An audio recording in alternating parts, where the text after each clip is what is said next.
Assalamualaikum warahmatullahi wabarakatuh. Halo sahabat, kembali lagi di Senja Islami. Allah Subhanahu wa taala menciptakan malaikat maut daripada cahaya.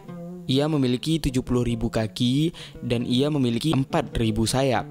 Seluruh tubuhnya dipenuhi dengan mata-mata dan lisan-lisan. Tiada satupun dari makhluk, baik manusia, burung-burung, dan setiap yang memiliki ruh, kecuali baginya di dalam tubuh malaikat maut terdapat wajah, mata, tangan, dan telinga sejumlah semua manusia dan seluruh makhluk hidup yang memiliki nyawa. Lalu malaikat maut mengambil ruh dengan tangan itu, dan ia melihat wajah makhluk yang ada di tubuhnya, dengan wajahnya yang tepat lurus berada di hadapannya. Karena itulah ia bisa mencabut ruh makhluk di setiap tempat. Ketika jiwa makhluk di dunia telah mati, maka hilanglah gambar wajahnya dari tubuh malaikat maut. Dikatakan dalam sebuah riwayat, sesungguhnya malaikat maut memiliki 4 wajah. Wajah pertama ada di depannya, wajah kedua ada di kepalanya, wajah ketiga ada di punggungnya, dan wajah keempat ada di kedua telapak kakinya. Ia mencabut ruh-ruh para nabi dari wajah di kepalanya. Ia mencabut ruh-ruh orang mukmin dari wajah di depannya. Ia mencabut ruh orang kafir dari wajah di belakang punggungnya. Dan ia mencabut ruh jin dari wajah kedua telapak kakinya. Salah satu daripada kedua kakinya ada di atas jembatan neraka jahanam, dan kaki lainnya ada di atas ranjang surganya Allah. Dikatakan dalam sebuah riwayat tentang besarnya malaikat maut, sesungguhnya jika dituangkan semua air di lautan dan di sungai di atas kepalanya, maka tidak akan terjatuh darinya air setetes pun ke bumi. Dikatakan dalam sebuah riwayat, sesungguhnya Allah Subhanahu wa taala menjadikan dunia dan seisinya di dalam lambang atau perut malaikat maut seperti hidangan makanan yang disuguhkan di hadapan seseorang agar dia memakan apa yang ia inginkan. Seperti itulah malaikat maut di dalam makhluk-makhluk. Ia membolak-balikkan dunia sebagaimana seseorang membolak-balikkan sekeping dirham. Malaikat maut tidak akan turun kecuali kepada para nabi dan rasul. Malaikat maut memiliki pengganti dalam mencabut ruh-ruh binatang buas dan binatang ternak. Hal tersebut dikisahkan dalam sebuah riwayat. Dalam riwayat lainnya, sesungguhnya Allah Subhanahu wa taala ketika ia menghancurkan makhluknya, tepatnya ketika hari kiamat tiba, baik dari golongan manusia maupun dari golongan lainnya, ia menghancurkan mata-mata yang ada di dalam tubuh malaikat maut dan tersisa 8 golongan makhluk. Dikatakan dalam riwayat lain, mereka yang tersisa adalah malaikat Israfil, malaikat Mikail, malaikat Jibril, malaikat Israel, dan 4 malaikat Hamalatul Arsy atau malaikat penyangga Arsy. Dijelaskan juga dalam kitab As-Suluk dari Muqatil Sulaiman, sesungguhnya malaikat maut memiliki dari 4 ranjang atau ia memiliki 4 tempat tidur, yaitu di langit ke-7, dan dikatakan dalam riwayat lain bahwa di ranjang itu ada di langit yang keempat. Sesungguhnya malaikat maut ketika jatuh kepadanya tulisan kematian dan waktu sakit seorang hamba, ia berkata, "Wahai Tuhanku, ya Allah, kapan aku akan mencabut ruh hamba itu? Dalam keadaan dan kondisi bagaimana aku akan menghilangkan, aku akan mencabut ruhnya daripada tubuhnya?" Allah Subhanahu wa taala kemudian menjawab, "Wahai malaikat maut, ini adalah ilmuku, ini adalah gaib. Tidak ada seorang pun yang mengetahuinya selain aku. Tetapi aku akan memberitahumu waktu datangnya, dan aku akan menjadikannya bagimu tanda-tanda yang mana kamu bisa berpegang pada tanda-tanda itu. Sesungguhnya malaikat yang mana ia dipasrahi dengan jiwa-jiwa dan amal, mereka akan datang kepadamu. Lalu ia berkata, telah sempurna jiwa fulan, dan malaikat yang mana dipasrahi atas rizki-rizki dan amal-amalnya akan berkata, telah sempurna rizki dan amalnya. Dan jika hambaku itu tergolong orang-orang yang beruntung, maka akan jelas di atas namanya yang tertulis di dalam buku catatan amalnya yang ada di hadapan malaikat maut nantinya, yaitu sebuah garis daripada cahaya putih di sekitar namanya. Dan jika hamba itu tergolong orang-orang yang celaka, maka akan jelas di dalamnya sebuah garis hitam. Kemudian, belum sempurna bagi malaikat maut tentang pengetahuan itu, habisnya ajal makhluk tersebut, sampai gugurlah padanya sebuah daun daripada pohon di bawah arsy yang tertulis namanya di dalam daun itu.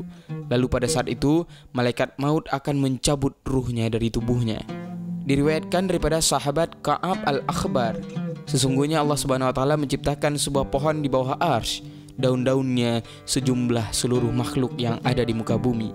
Ketika habis ajal seorang hamba dan tersisa baginya 40 hari daripada umurnya atau 40 hari sebelum ia meninggal dunia, maka gugurlah daunnya di pangkuan malaikat Israel. Lalu ia mengetahui hal itu, bahwa ia diperintahkan mencabut ruh pemilik daun itu. Dan setelah itu para malaikat di langit menamainya sebagai mayit. Ia masih akan hidup di muka bumi selama 40 hari lagi lamanya.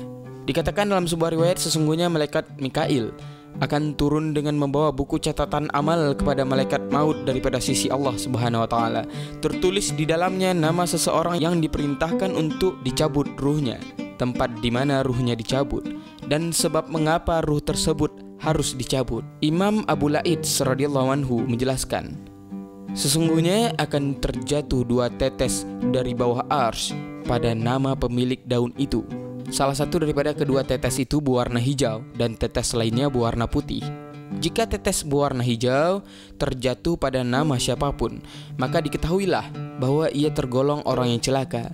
Lalu ketika tetes berwarna putih terjatuh pada nama siapapun, maka diketahuilah bahwa ia termasuk orang-orang yang beruntung. Adapun mengetahui tempat di mana seseorang meninggal dunia, maka dikatakan dalam sebuah riwayat, sesungguhnya Allah Subhanahu wa taala menciptakan malaikat yang dipasrahi terhadap setiap anak yang dilahirkan. Malaikat itu disebut malaikat arham, malaikat yang mengurus anak yang akan lahir dalam kandungan. Ketika dilahirkan seorang anak, maka malaikat arham diperintahkan untuk melipat, memasukkan dan mencampur secara batiniah air sperma yang ada di dalam kandungan ibunya dari tanah bumi yang mana ia akan meninggal dunia daripada atas tanah itu juga. Lalu ia berputar sekiranya ia berputar setelah lahir sampai waktu ajal tiba. Ia mengelilingi bumi, pergi dan berpindah ke sana kemari. Kemudian ia akan kembali ke tempat malaikat arham mengambil tanahnya. Lalu ia akan meninggal dunia di sana. Hal ini ditunjukkan dalam firman Allah Subhanahu wa taala, katakanlah sekiranya kamu berada di rumahmu, niscaya orang-orang yang telah ditakdirkan akan mati terbunuh itu keluar juga ke tempat mereka terbunuh. Quran Surat Ali Imran ayat 154. Dan atas keterangan ini ada sebuah cerita, yaitu sesungguhnya malaikat maut pernah menampakkan diri pada zaman dahulu. Ia masuk kepada Nabi Sulaiman alaihissalam, lalu ia terus menatap seorang pemuda di sekitar Nabi Sulaiman. Pemuda itu pun gemetaran. Ketika malaikat maut telah pergi, pemuda itu berkata kepada Nabi Sulaiman alaihissalam, wahai Nabi Allah, aku ingin engkau memerintahkan angin untuk membawaku ke negara Cina. Lalu Nabi Sulaiman alaihissalam pun memerintahkan angin untuk membawanya ke negara Cina. Setelah beberapa waktu, malaikat maut pun kembali kepada Nabi Sulaiman alaihissalam. Beliau bertanya kepada malaikat maut tentang sebab ia menatap pemuda itu. Malaikat maut pun menjawab, sesungguhnya aku diperintahkan untuk mencabut ruhnya pada hari itu, namun aku melihatnya ada di sekitarmu. Aku pun terheran-heran karena hal itu. Karena terheran-heran, malaikat maut pun hilang sesaat dari pandangan pemuda tersebut. Lalu Nabi Sulaiman alaihissalam menceritakan kepada malaikat maut tentang kisah pemuda tersebut, tentang alasannya meminta beliau untuk memerintahkan angin agar membawanya ke negara Cina. Malaikat maut pun berkata, aku telah mencabut ruhnya pada hari itu di negara Cina. Dalam kabar lain dijelaskan, sesungguhnya malaikat maut memiliki pembantu-pembantu yang membantunya. Mereka berdiri di hadapannya untuk mencabut ruh-ruh. Apakah kamu tidak tahu bahwa sesungguhnya diriwayatkan bahwa ada seorang yang mengucapkan lisannya senantiasa istiqamah berdoa, ya Allah, ampunilah dosaku dan dosa malaikat Syams atau malaikat matahari. Karena terheran mendengar doa istiqamah orang itu, lalu malaikat Syams pun memohon izin kepada Tuhannya untuk mengunjungi orang tersebut. Ketika malaikat Syams turun kepada orang itu, lalu ia pun berkata, sesungguhnya kamu memperbanyak doa kepadaku, maka apa hajatmu? Orang itu pun menjawab, hajatku adalah agar kamu membawaku ke tempatmu. Aku ingin kamu menanyakan kepada malaikat maut agar ia mengabarkanku tentang ajal dekatku. Orang yang meriwayatkan riwayat ini berkata, malaikat Syams pun membawa orang itu dan mempersilahkan duduk di tempatnya yang terbuat daripada matahari. Kemudian malaikat Syams pergi menemui malaikat maut. Ia menjelaskan kepada malaikat maut, sesungguhnya seseorang daripada golongan manusia telah mengucapkan lisannya. Ia berdoa setiap kali salat, "Ya Allah, ampunilah dosaku dan dosa malaikat Syams. Ia telah memintaku agar aku meminta kepadamu untuk memberitahunya kapan ajalnya akan dekat, supaya ia bisa bersiap-siap terhadap hal tersebut."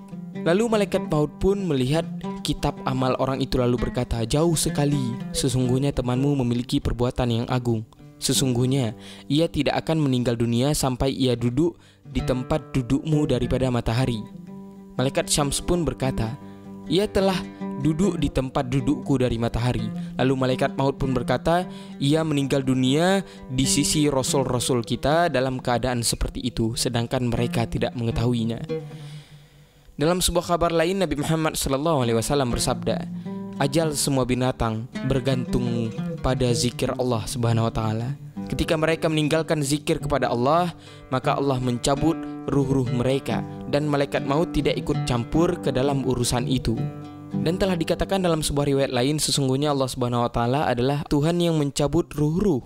Namun proses mencabut nyawa itu disandarkan kepada malaikat maut, seperti halnya terbunuh disandarkan dan disebabkan pada orang yang membunuh, dan kematian disandarkan atau disebabkan pada penyakit-penyakit.